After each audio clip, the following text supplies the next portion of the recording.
বনি ইসরাইলের এক বদমাশ ছিল, কিফিল নাম। কিফিল হাদিসের কিতাবে পাওয়া যায়।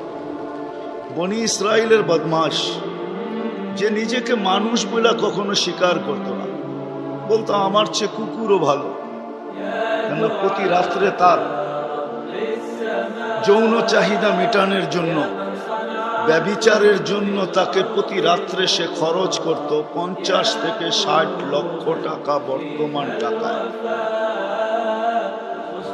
এক রাত্রে একজনকে ধরে নিয়ে আসছে, কামরায় ঢুকায় দিয়া বলছে আমি প্রস্তুতি নিয়ে আসতেছি।